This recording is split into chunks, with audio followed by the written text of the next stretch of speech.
Hello guys, कैसे हैं आप? उम्मीद करते हैं कि आप सब खैरियत से होंगे, खुश होंगे। मेरा नाम है मोहम्मद से। मेरा नाम है रहमान अनवर और मैं जफर इकबाल। और भाई जिस वीडियो पर रिएक्शन करने जा रहे हैं, इस वीडियो का टाइटल है टीटीपी के टारगेट पर पाकिस्तान आर्मी का बिजनेस। ओए वाह, इस हद तक आगे आ गया। काफ़ी अच्छी यार वीडियो है। अगर आपको वीडियो पसंद आए तो लाइक और चैनल को सब्सक्राइब ज़रूर कीजिएगा।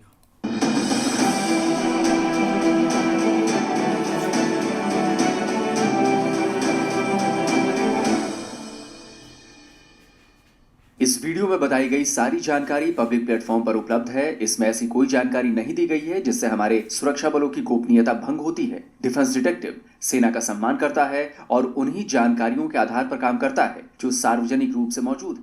पाकिस्तानी आर्मी का सिरदर्द और ज्यादा बढ़ने वाला है।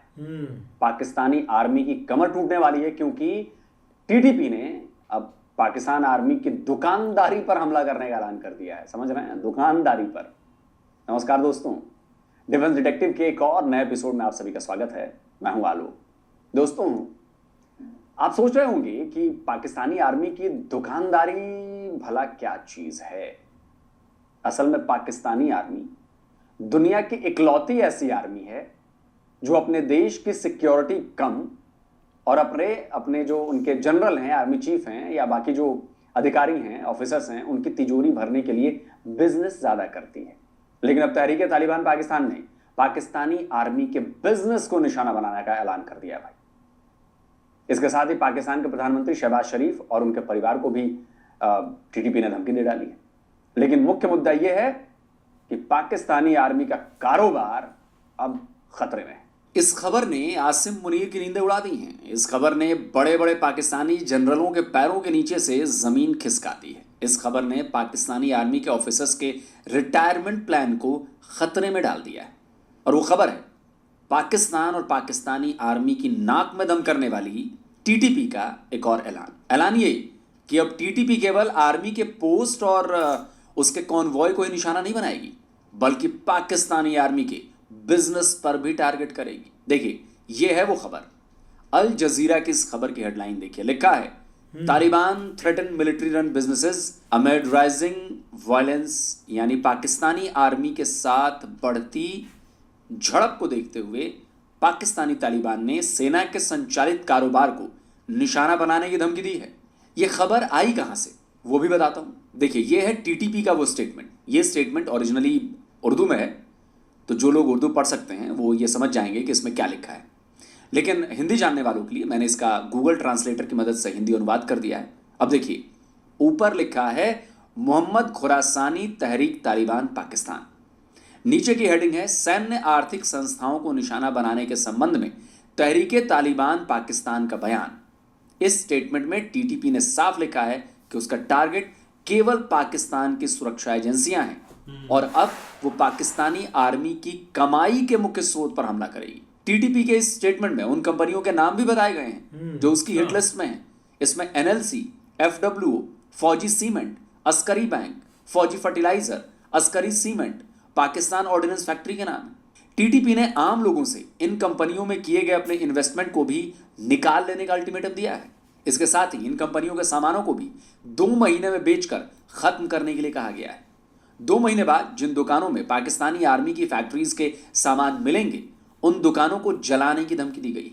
इसके अलावा जो गाड़ियां इन सामानों की ढुलाई करेंगी, उन्हें भी जलाने का ऐलान किया गया है।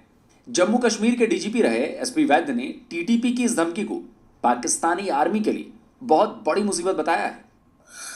टीटीपी ने पाकिस्तान फौज के खिलाफ जो जंग है छेड़ी हुई, उसको अब दूसरे एक नेक्स्ट लेवल पर लिया है। टीटीपी ने कल बयान में कहा कि हम जो Pakistan army run commercial establishments हैं, हम उनको टारगेट करेंगे। आप जैसे जानते हैं, बहुत सारे बिजनेस पाकिस्तान फौज करती है। वो अपने देश की सुरक्षा में कम ध्यान देती है, ज़्यादातर धंधा करती है, और वहाँ का जो चीफ होता है वो गल्ले पे बैठता है। देखा आपने, यही वो धमकी है जिसने पाकिस्तानी जनरलों की जान जो है वो सुखा दी है। अगर टीटीपी ने वाकई पाकिस्तानी आर्मी के बिजनेस पर हमले करने शुरू कर दिए तो उसके लिए तो ये बहुत ही मुश्किल की बात हो जाएगी। ऐसा नहीं है कि किसी बिजनेस सेंटर्स या फैक्ट्रीज की सिक्योरिटी अरेंजमेंट नहीं होती है, बिल्कुल होती है, देखिए, इतने बड़े पैमाने पर नहीं होती कि वो आतंकी हमलों को रोक सके, वो भी टीटीपी जैसे खतरनाक आतंकवादी संगठनों के, क्योंकि इन्होंने तो आर्मी इंस्टॉलेशंस और बाकी जो इनकी सेनाएं के दूसरे जो इंस्टॉलेशंस हैं वहां जो बहुत सिक्योर होती वहां भी अटैक कर चुके हैं। अल जजीरा ने अपनी खबर में बताया है कि उसने पाकिस्तानी आर्मी के पब्लिक रिलेशन डिपार्टमेंट ISPR से टीटीपी की इस धमकी पर प्रतिक्रिया पूछी थी, लेकिन दूसरी तरफ से इसका कोई जवाब नहीं आया। आएगा भी कैसे? आखिर इस धमकी के बाद होश जो उड़ गए पाकिस्तानी आर्मी के, समझ नहीं आ रहा होगा कि जवाब दें तो क्या दें। असल में टीटीपी ने पाकिस्तान पर खूब हमले किए हैं, लेकिन ज्यादातर हमले पुलिस और सिक्योरिटी फोर्सेस पर किए जाते रहे। इन हमलों में मरने वाले ज्यादातर सिक्योरिटी फोर्सेस और आर्मी के जवान और छोटे ऑफिसर्स थे। तो पाकिस्तानी आर्मी की टॉप लीडरशिप को इससे बहुत ज्यादा फर्क नहीं पड़ता था, लेकिन अब बात दूसरी हो चुकी है। अब टीटीपी ने पाकिस्तानी आर्मी के बिजनेस वर्ल्ड को निशाना बनाने की धमकी दी है, जिससे पाकिस्तानी आर्मी के चीफ के माथे पर पसीना तो आ ही रहा होगा। आपको पता है कि पाकिस्तान के अफगानिस्तान में एयर स्ट्राइक और तालिबान के पाकिस्तान बॉर्डर पर हमले के बाद अब तक पाकिस्तान में कई आतंकी हमले हो चुके हैं, कई फौजी और पुलिस वाले भी मारे गए हैं, और ये तब हो रहा है जबकि पाकिस्तान की सीनियर लीडरशिप से लेकर पाकिस्तानी फौज के चीफ तक ने ऐसे हमलों का करारा जवाब देने की बात कही। यानी टीटीपी पर पाकिस्तानी आर्मी और पाकिस्तानी सरकार की चेतावनी का कोई भी असर, जरा भी असर नहीं दिख रहा। पाकिस्तानी अखबार डॉन की यह खबर 7 जनवरी यानी कल की है। खैबर पख्तूनख्वा में आर्मी और टीटीपी के बीच भिड़ंत हुई और इसमें 3 फौजी मारे गए। पाकिस्तानी आर्मी का दावा है कि इस ऑपरेशन में 19 आतंकवादी भी मारे गए। दुनिया भर की मीडिया ने पाकिस्तान में आतंकियों के हाथों फिर से आर्मी जवानों के मारे जाने की खबर को हेडलाइन बनाई है। ये खबरें बता रही हैं कि पाकिस्तानी आर्मी कैसे आतंकियों के आगे बेबस और लाचार नजर आ रही है। अब इस खबर को भी देख लीजिए। ये खबर 6 जनवरी की है। लक्की मारवात में हुए आतंकी हमले में 2 पुलिस वालों को मार डाला गया। 4 जनवरी को लक्की मारवात में 2 फौजियों को किडनैप कर लिया गया। वहीं बन्नू में हुए हमले में एक पुलिस वाला मारा गया। 4 जनवरी की ही खबर बता रही है कि पाकिस्तान की राजधानी इस्लामाबाद के एक पुलिस स्टेशन पर रॉकेट से हमला किया गया था, जिसकी जिम्मेदारी टीटीपी ने ली थी। यानी टीटीपी उसने पाकिस्तान को नए साल का तोहफा देना शुरू कर दिया है। और 2025 के पहले हफ्ते में पाकिस्तान में हुए आतंकी हमलों को देखकर तो ऐसा ही लग रहा है कि टीटीपी इस साल 2024 में पाकिस्तान पर किए गए हमलों का रिकॉर्ड भी तोड़ने वाली है। CRSS यानी centre for research and security studies एक पाकिस्तानी थिंक टैंक है। इस थिंक टैंक ने 30 दिसंबर को पाकिस्तान पर एक रिपोर्ट पब्लिश की थी। यह रिपोर्ट साल 2024 में पाकिस्तान में हुई आतंकी वारदातों और उसमें मारे गए लोगों की डिटेल के साथ थी। और यह रिपोर्ट बता रही थी कि पिछले 1 दशक में साल 2024 पाकिस्तान के सिक्योरिटी फोर्सेस के लिए डेडलीस्ट साबित हुआ है। रिपोर्ट के मुताबिक 444 आतंकी हमलों में मारे गए सिक्योरिटी फोर्सेस और सिविलियंस की संख्या करीब 685 है। जाहिर है इस रिपोर्ट ने दुनिया भर का ध्यान पाकिस्तान की तरफ खींच लिया। हालांकि साउथ एशिया टेररिज्म पोर्टल के हिसाब से पाकिस्तान में साल 2024 में हुई आतंकी घटनाओं और उसमें मारे गए लोगों की संख्या CRSS के डेटा से और अधिक है। इस पोर्टल पर जब आप जाएंगे तो इसमें साउथ एशिया के सभी देशों का डेटा शीट मौजूद है। साल 2000 से अब तक हर देश में हुए आतंकी हमलों और उसमें मारे गए लोगों का आंकड़ा इसमें दिया गया है और ये पाकिस्तान का डेटा शीट है। इसमें नीचे स्क्रॉल करने पर साल 2024 के आंकड़े दिखाई देंगे। तो देखिए इसमें इंसिडेंस ऑफ किलिंग 790 है, यानी 790 आतंकी हमले पाकिस्तान में हुए, जिसमें 582 सिविलियंस और 754 सिक्योरिटी फोर्सेस के लोग मारे गए हैं। तो सवाल उठ रहे हैं कि क्या 2025 में पाकिस्तान में इससे भी ज्यादा खून खराबा होने वाला है? टीटीपी और BLA ने साल के शुरुआती हफ्ते में ही इसका ट्रेलर जो है वो दिखा दिया है और बता दिया है कि पाकिस्तानी आर्मी और सिक्योरिटी फोर्सेस के लिए ये साल भी आसान नहीं रहने वाला है। अब जरा आपको पाकिस्तानी आर्मी के उन बिजनेस के बारे में, उनके कारोबार के बारे में थोड़ी और डिटेल दे देता हूं जिसे टीटीपी ने टारगेट करने की बात कही है, जिससे आपको समझ में आएगा कि टीटीपी को क्यों ऐसा कहना पड़ा है। अल जजीरा की यह रिपोर्ट साल 2008 की है। यह रिपोर्ट बता रही थी कि पाकिस्तानी आर्मी तब $20 बिलियन का बिजनेस कर रही है। अब साल 2016 में छपी डॉन की इस रिपोर्ट को देखिए। इसके मुताबिक पाकिस्तानी आर्मी 50 अलग अलग तरह की कमर्शियल कंपनीज ऑपरेट कर रही है। पाकिस्तानी आर्मी कई तरह के फाउंडेशन बनाकर इन बिजनेस को रन कर रही है। डॉन ने इसकी पूरी लिस्ट छापी थी। देखिए, आर्मी वेलफेयर ट्रस्ट के अंडर पाकपट्टन और ओकारा में 2 स्टड फार्म्स हैं, बादिन में चीनी मिल है, लाहौर में अस्करी प्रोजेक्ट में जूते और ऊन से प्रोडक्ट्स बनाए जाते हैं, रावलपिंडी में रेस्टोरेंट है, लाहौर, बड़ाबेर, संजानी में रियल एस्टेट प्रोजेक्ट्स हैं, अस्कारी जनरल इंश्योरेंस है, अस्कारी एविएशन सर्विस है, अस्कारी गार्ड्स हैं, अस्करी फ्यूज हैं, अस्करी सीड्स हैं, फौजी सिक्योरिटी सर्विस है, अस्करी अपरेल है, अस्करी लगून है। इसी तरह फौजी फाउंडेशन में फौजी सेरल्स हैं, फाउंडेशन गैस, फौजी फर्टिलाइजर है, इसके अलावा फौजी oil terminal, power company, cement factory, bank, फौजी मीट लिमिटेड, मतलब कॉर्नफ्लेक्स से लेकर मीट तक, कपड़ों से लेकर सीमेंट तक, बैंकिंग सेक्टर से लेकर इंश्योरेंस तक, एविएशन से लेकर पोर्ट तक, आप जिस सेक्टर के बारे में सोच सकते हैं पाकिस्तानी आर्मी का उस सेक्टर में धंधा चल रहा है। और यहां तक कि पाकिस्तानी आर्मी खेती भी करती है। और ऐसा नहीं है कि इन धंधों से होने वाली कमाई वो आर्म फोर्सेज और आर्मी के डेवलपमेंट के लिए लगाती है, उसके लिए तो वो सरकार से अलग से बजट वसूलती है ना, अरबों डॉलर का। तो फिर इन पैसों का क्या होता है? होना क्या है, पाकिस्तानी जनरल जो रिटायरमेंट के बाद लंदन और कनाडा में जाकर बसते हैं, बेल्जियम में जाकर विलास खरीद लेते हैं, उनका इंतजाम तो इन्हीं पैसे से होता है ना भाई। टीटीपी ने आम पाकिस्तानियों को भी एक मैसेज दिया है कि आप please stay away from Pakistan army run. जो जितने भी बिजनेसेस हैं, आप जानते हैं हर किस्म का धंधा पाकिस्तान की फौज चलाती है। तो अब पाकिस्तान फौज इन्हीं पैसों से दुबई में, लंदन में, कनाडा में, यूएसए में इनके जनरल घर खरीदते हैं, प्रॉपर्टीज खरीदते हैं, ड्यूल सिटीजनशिप रहती है। अब फौजी वहां से जितने भी आर्मी जनरल्स हैं पाकिस्तान फौज के, जब ये बिजनेसेस बंद हो जाएंगे तो ये यहाँ से भागेंगे। आपको एक और चौंकाने वाली बात बता दूं कि टीटीपी ने ना केवल पाकिस्तानी आर्मी के चलाए जा रहे बिजनेसेस को टारगेट करने की धमकी दी है, बल्कि उसने पीएम शहबाज शरीफ की फैमिली पर भी हमले की चेतावनी जारी की है। कहा ही जा रहा है कि इन सबको धमकियां मिली हैं तालिबान की तरफ से, और वो इसलिए कि जो एक नया नाम रखा गया है तालिबान का, अल ख्वारिज, फितना अल ख्वारिज कहा जाता है। अब तो तालिबान के साथ, टीटीपी के साथ अफगानिस्तान के तालिबान भी शामिल हैं। तो क्या अफगानिस्तान को भी फितना अल ख्वारिज कहा जा रहा है, या ये सिर्फ टीटीपी की हद तक है? लेकिन ये जिसके बारे में भी है, बात यह है कि तालिबान ने धमकी दे दी है। यानी अब पाकिस्तान में टीटीपी का खतरा बढ़ता जा रहा है। टीटीपी किसी भी सूरत में ना तो पाकिस्तानी आर्मी को, ना पाकिस्तान की सरकार को बख्शने के मूड में है। और अब तो उसे अफगानी तालिबान का भी भरपूर सपोर्ट मिल रहा है, पूरा सपोर्ट मिल चुका है। तो आने वाले दिनों में पाकिस्तान के लिए और ज्यादा आने वाले दिन भारी होने की आशंका है।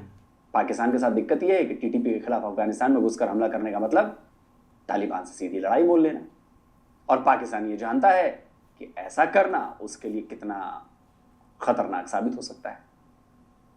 यानी कि 2025 जो है वो पाकिस्तान से खबरें दबाकर आने वाली हैं, दबाकर। देखते रहिए, फिर बाद में मत कहना भाइयों कि ये इराक की साजिश है, कि इंडिया की साजिश है, कि किसकी साजिश है, देख लो। तो दोस्तों, आज की वीडियो आपको कैसा लगा कमेंट जरूर करिए, शेयर जरूर करिए, लाइक जरूर करिए। और जिन दोस्तों ने अभी तक डिफेंस डिटेक्टिव को सब्सक्राइब नहीं किया तो भैया आपसे आग्रह है, अनुरोध है, चैनल को सब्सक्राइब करिए। फ्री है सब्सक्राइब करना, कोई पैसे नहीं लगते हैं, और यहां पर मिलती है आपको ऑथेंटिक जानकारी विद रेफरेंस। और साथ में बेल आइकन जरूर दबाइएगा, क्योंकि अगर बेल आइकन प्रेस नहीं हुआ तो फिर बाकी यार एक ये तो हम ज़रूर बोलेंगे कि एक राह की एक साजिश है, क्योंकि अब जो एक सबसे बड़ी जियो पॉलिटिक्स हुई है ना, वो ये हुई है कि इंडिया का एक बैक हुआ है कि अफ़गानिस्तान में, मतलब कि एक सारी वो चीज़ें फिर से एक एक्टिव होगी एक अफ़गानिस्तान में, और इंडिया उधर एक इन्वेस्टमेंट करेगा अपना, और जैसे एक सीन चल रहा था तो वो एक नाम ये ज़रूर देंगे कि ये इंडिया पीछे से उनको सपोर्ट कर रहा है, क्योंकि एक जंग तो भाई एक पाकिस्तान ने छेड़ी है एक तालिबान के ख़िलाफ़, क्योंकि पहले एक हमले वगैरह होते रहे थे और ये भी जवाब बॉर्डर पर दे देते थे, वो भी देते थे, लेकिन वो नॉर्मल था। लेकिन जब से एक एयर स्ट्राइक हुआ ना, और उन्होंने ऑफिशियल बोला है कि एक बच्चे और मतलब कि एक मासूम लोग इधर मारे गए, इधर कोई दहशतगर्द वगैरह नहीं थे, तो वो एक ज़्यादा आगे चीज़ें एक बढ़ती गई हैं। अब देखो ना यार, एक मतलब के दिन ब दिन उनके साथ एक हालात ख़राब होते जा रहे हैं। एक टीटीपी वाले भाई एक पाकिस्तान में तो भाई उनका एक आधा ग्रुप एक पड़ा हुआ है, और जब वो चाहते हैं एक हमला वगैरह कर देते हैं। और हमारी भाई एक सिक्योरिटी गार्ड, चाहे एक पुलिस वाले हो बेचारे, या एक मतलब कि नॉर्मल जहाँ पर सिक्योरिटी, वहाँ पर एक वो हमला है काफ़ी एक तादाद में करते हैं और काफ़ी एक ना नुकसान बड़ा कर जाते हैं। लेकिन अब जो उन्होंने एक धमकी दी है ना कि जो भी एक बिजनेस है वो एक हम मतलब कि उनको एक टारगेट करेंगे, तो वो चीज़ काफ़ी एक ना एक हैवी होने वाली है। अगर तो वो कुछ कर पाते हैं तो चीज़ें दोनों तरफ भाई एक रुकने वाली नहीं है। अब देखो आगे एक प्लान तो इनका यही है कि एक चीज़ें ये रुक जाए, क्योंकि 2-3 महीने में भाई काफ़ी चीज़ें एक थम गई थी, कोई ऐसा हमला वगैरह नहीं हुआ था और काफ़ी थोड़ा सा एक अच्छे तरफ मूड हो गया था। लेकिन अब फिर से वही एक काम स्टार्ट हुआ है। एक दुनिया में एक तरतल्ली भाई मची हुई है, एक मतलब कि हर तरफ एक जंग वगैरह सीन और हर तरफ हमले वगैरह, तो ये चीज़ें काफ़ी ना एक हमारे पाकिस्तान को काफ़ी एक ना मतलब कि एक टारगेट बना हुआ है। अब हमारे भी इनके साथ हालात थोड़े से एक ख़राब हो रहे हैं अफ़गानिस्तान के, जो कि एक बहुत एक नुकसान देने वाले हैं। बिल्कुल यार, एक अगर बात की जाए ना तो भाई एक उस दिन से ये काम शुरू हो गया है कि जिस दिन इन्होंने एक सुबह जाकर मीटिंग की थी ना और आगे से एक हमला कर दिया था रात को, उस दिन से ये काम शुरू हुआ है और रुकने का कोई नाम ही नहीं ले रहा। मतलब जो भी एक फोर्सेस हैं वो एक देखे एक दूसरे के साथ मिल रहे हैं और यही इनको एक वार्निंग दे रहे हैं कि आप पीछे हट जाए। मतलब एक आम पब्लिक है ना, उनको एक साफ उन्होंने अभी मैसेज दिया है कि जो उन्होंने अपना एक दिया है ना इंटरव्यू या ऐसे करके उन्होंने बोला है कि आप पीछे हट जाएं और जो भी एक अस्करी जो भी एक प्रोडक्ट है उनसे दूर हो जाएं, नहीं तो आपका भी एक नुकसान होगा। अब देखें कि वो खुल्लम खुल्ला यही बोल रहे हैं कि जिस शॉप्स में जहाँ भी ये चीज़ मिलेगी तो वहाँ पर भाई एक आग लगा दी जाएगी, ऐसी ऐसी एक धमकियाँ दी जा रही हैं। लेकिन देखो अब ये मामलात आहिस्ता आहिस्ता बढ़ते ही जा रहे हैं, अब थमने का तो कोई अभी तक नाम नहीं ले रहा है। और असल एक उधर भी बलूचिस्तान वाली साइड उधर तो भाई एक रोज़ एक हमले हो रहे हैं, कोई पता नहीं चल रहा किस पुलिस स्टेशन पर हमला हो जाए, कब क्या हो जाए, कुछ भी नहीं पता चल रहा। इस तरह से एक हालात बने हुए हैं, लेकिन देखो अब इसका क्या हाल निकलता है। नहीं बिल्कुल ऐसे ही है, लेकिन देखो ना कि भाई जितना इजी लग रहा है ना टीटीपी को हैंडल करना वो इतना आसान नहीं है। ठीक है, एक आपके पास एक बॉर्डर सिक्योरिटी है, आप इंटरनली बहुत सारी चीज़ें आपके हाथ में हैं, एक बड़े खासकर एयर फोर्स आपके पास है, मतलब आप ऊपर से भी उनको एक टारगेट कर सकते हैं, ज़मीनी रास्ते से भी बहुत सारी आपके पास फैसिलिटीज़ हैं, आप कर सकते हैं। लेकिन उसके बावजूद भी टीटीपी एक बहुत बड़ा चैलेंज है पाकिस्तान के लिए। उसकी मेन रीज़न ये है कि भाई उनका जो है ना वो ज़्यादा तल्लक आपको मिलेगा जो मतलब एक पश्तून कम्युनिटी है उससे, तो वो काफ़ी एक जब मतलब उनको एक पहचानना बहुत मुश्किल है, एक जब इस क्योंकि वो साइड से आते हैं और एक मर्ज हो जाते हैं, पता नहीं चलता। लेकिन दूसरी तरफ भाई एक ये मामला जो है ना वो अभी इसकी ज़रूरत नहीं थी एक स्टार्ट करने की, क्योंकि जिस तरह अब सर के ऊपर एक बहुत बड़ा इवेंट है क्रिकेट का, चैम्पियन ट्रॉफी पाकिस्तान के अंदर होनी है, और अगर यही सेम टू सेम सिचुएशन है इस तरह की चलती रही तो भाई फिर वो सिक्योरिटी इश्यूज जो है ना वो दोबारा इनके लिए एक सर उठा सकते हैं। अभी आज देख रहे थे कि भाई उन्होंने 10 बंदे एक मियाँ वाली से उठा लिए जो जिनका एक तल्लक था कोई साइंस जो एटॉमिक एनर्जी से रेलेवेंट थे, उनको उन्होंने उठाया तो लेके भाई एक गैप वो हो जाते हैं। मतलब कहने का ये है कि एक जब उनका दिल करता है ना जहाँ भी उन्होंने टारगेट करना हो भाई वो करके निकल जाते हैं। लेकिन इनके लिए एक बहुत बड़ा चैलेंज है। अब देखो इनको ये किस तरीके से एक हैंडल करते हैं। बाकी रही बात भाई बिजनेस की, बिजनेस देखो ना ये तो हमें खुद नहीं पता था कि क्या क्या बिजनेस है, किसकी साइड के ऊपर बिजनेस है, और इसमें किस हद तक एक गवर्नमेंट इन्वॉल्व है, किस हद तक दूसरे एक चीज़ें लेके चल रहे हैं। लेकिन पाकिस्तान के अंदर बहुत सारा इस चीज़ के ऊपर चर्चा हो रहा है कि भाई एक इस बिज़नेस को ख़त्म किया जाए और उसमें बहुत जो है ना वो फॉरेन के जो अकाउंट हैं वो एक जो ट्विटर पे बैठे हुए उन्होंने काफ़ी इस चीज़ को हाईलाइट किया है। खासकर आप भाई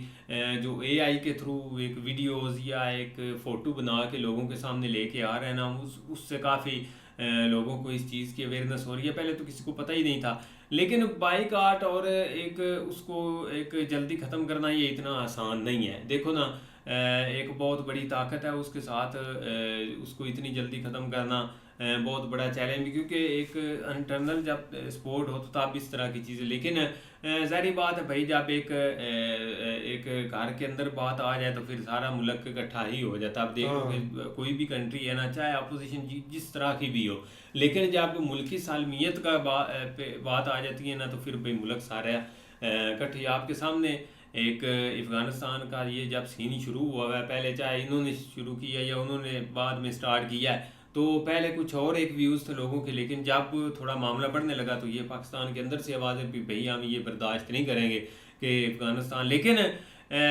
देखो भाई इसको किस तरह हैंडल करते हैं, क्योंकि अफ़गानिस्तान के साथ देखो ना, हमसाये के साथ दुश्मनी इस हद तक लेके भी नहीं जानी चाहिए, क्योंकि एक क्रिकेट रिलेशन जो अभी आपके सामने चैंपियन ट्रॉफी में भी उनकी टीम इधर आ रही है। तो बहुत सारी चीज़ें हैं, बहुत बातें हैं जिनको ख़त्म करना भी बहुत ज़रूरी है।